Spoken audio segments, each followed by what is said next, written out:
Ya, selamat pagi rekan-rekan semua. Pada kesempatan kali ini kita akan mencoba membahas mengenai kekuatan ekonomi dan sosioekonomi. Negara-negara yang ada di dunia diklasifikasikan menjadi dua kategori utama, yaitu negara maju dan negara berkembang. Istilah negara maju dan negara berkembang banyak disebutkan untuk menggolongkan negara berdasarkan kondisi sosial ekonominya. Negara maju adalah negara yang memiliki standar hidup tinggi dengan perekonomian merata, penggunaan teknologi yang tinggi, dan telah berhasil dalam berbagai bidang. Sementara negara berkembang adalah negara dengan pendapatan rata-rata masih relatif rendah, indeks perkembangan manusia tercatat di bawah standar normal global, dan infrastruktur yang masih relatif berkembang atau belum maksimal. Karakteristik negara ekonomi maju adalah yang pertama, penerimaan nasional bruto per kapitanya adalah lebih besar sama dengan dari 11.116 dolar. Standar hidup tinggi, kualitas hidup tinggi, penduduknya kelas menengah. Lalu, teknologi tinggi, pasar keuangan dan perbankan yang canggih, sistem pemerintahan dan hukum yang telah berjalan dengan baik, pendidikan baik, pengangguran relatif rendah, pertumbuhan penduduk relatif rendah, dan tingkat nutrisi yang baik. Sedangkan karakteristik negara ekonomi berkembang adalah PNB per kapitanya lebih kecil dari 11.116 dolar, distribusi pendapatan tidak merata, dualisme teknologi, dualisme regional, pengangguran relatif tinggi, pertumbuhan penduduk tinggi, pendidikan yang kurang memadai, tingkat nutrisi yang tidak begitu baik, ketidakstabilan politik, fasilitas perbankan yang tidak memadai. Klasifikasi dari PNB per kapita. Untuk pendapatan rendah, ini kurang dari atau sama dengan 905 dolar. Pendapatan menengah bawah dimulai dari 906 sampai dengan 3.595 dolar. Pendapatan menengah atas 3.596 dolar sampai dengan 11.115 dolar. Dan pendapatan tingginya lebih besar atau sama dengan 11.116 dolar.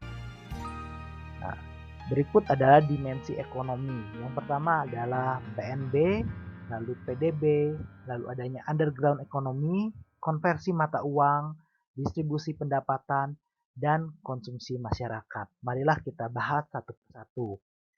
PNB adalah nilai total seluruh barang dan jasa yang diproduksi secara domestik, termasuk pendapatan faktor bersih dari luar negeri. PDB adalah nilai total seluruh barang dan jasa yang diproduksi secara domestik, tidak termasuk pendapatan faktor bersih dari luar negeri. Underground economy atau perekonomian bawah tanah adalah bagian dari pendapatan nasional yang tidak diukur oleh statistik resmi akibat tidak dilaporkan dengan lengkap atau tidak dilaporkannya sama sekali. Lalu berikutnya adalah konversi mata uang. Lalu ada distribusi pendapatan. Ini adalah ukuran bagaimana pendapatan suatu bangsa terbagi di antara rakyatnya. Biasanya dilaporkan sebagai persentase pendapatan yang diterima oleh penduduk.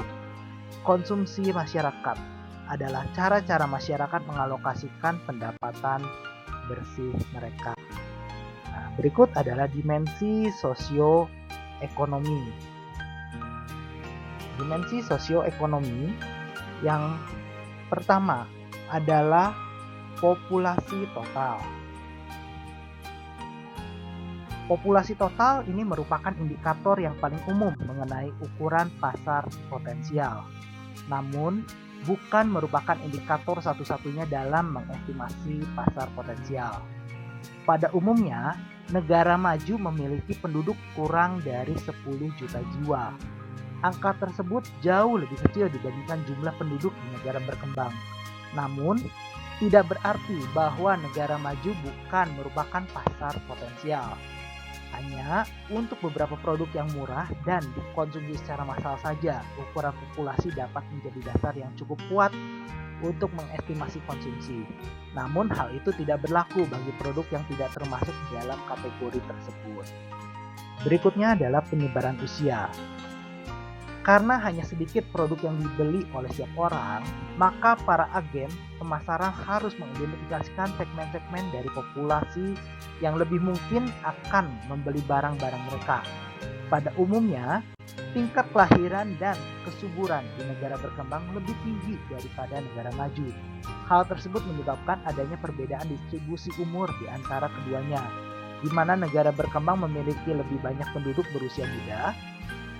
Bagi para pelaku bisnis, hal ini berarti di negara maju akan ada penurunan dalam permintaan terhadap produk-produk yang dibeli oleh dan untuk anak-anak. Tetapi peningkatan dan dalam permintaan akan produk-produk perawatan medis, pariwisata, dan jasa-jasa keuangan. Perusahaan-perusahaan di negara maju yang menghadapi penurunan permintaan akan produk-produk mereka harus mencari kenaikan penjualan di negara berkembang, di mana distribusi umur adalah sebaliknya. Berikutnya adalah kepadatan dan persebaran penduduk. Kepadatan penduduk adalah suatu ukuran jumlah penduduk per wilayah, per kilometer persegi atau per mil persegi. Negara-negara berpenduduk padat cenderung membuat distribusi dan komunikasi produk menjadi lebih sederhana dan lebih murah dibandingkan dengan di negara-negara yang kepadatan penduduknya rendah. Namun, perkiraan tersebut harus didukung dengan bagaimana penduduk terdistribusikan.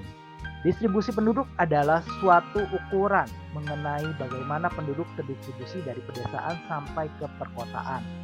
Hal yang dapat mengubah distribusi penduduk adalah perpindahan dari desa ke kota. Hal ini banyak terjadi di negara berkembang karena orang pindah ke perkotaan untuk mencari upah yang lebih tinggi dan hidup yang relatif lebih nyaman.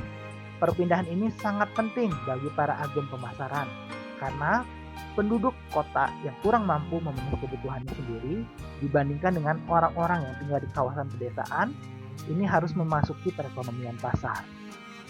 Demikian pokok bahasan kita pada hari ini. Sekian dan terima kasih.